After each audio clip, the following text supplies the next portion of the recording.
أعوذ بالله من الشيطان الرجيم. بسم الله الرحمن الرحيم. يا أيها المزمل قم الليل إلا قليلا نصفه أو انقص منه قليلا أو زد عليه ورتل القرآن ترتيلا إنا سنلقي عليك قولا ثقيلا إن ناشئة الليل هي أشد وطئا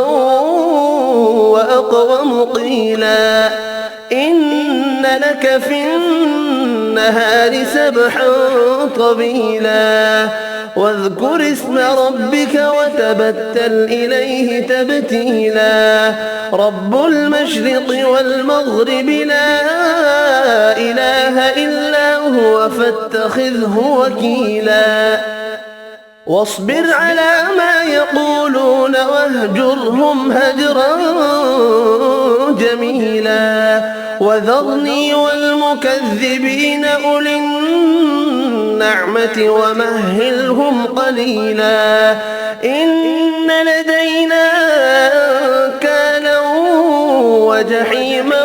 وطعاما ذا غصة وعذابا أليما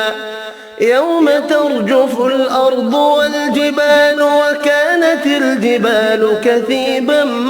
مهيلا إنا أرسلنا إليكم رسولا شاهدا عليكم كما أرسلنا إلى فرعون رسولا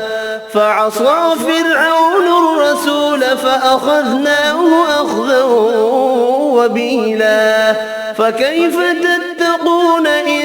كفرتم يوما يجعل البلدان شيبا السماء منفطر به كان وعده مفعولا إن هذه تذكرة فمن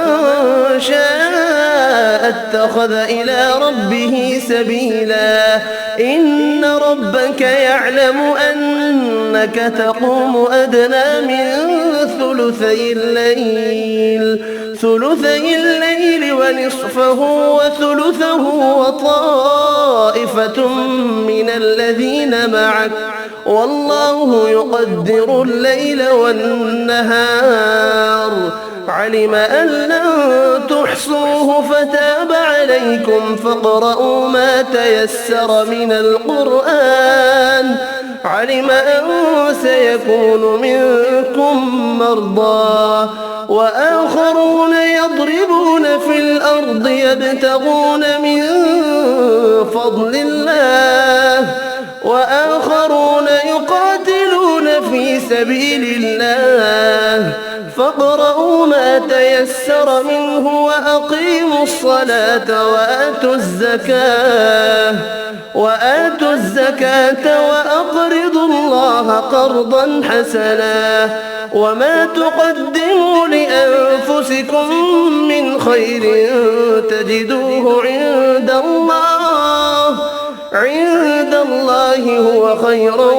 وأعظم أجرا واستغفروا الله إن الله غفور رحيم صدق الله العظيم.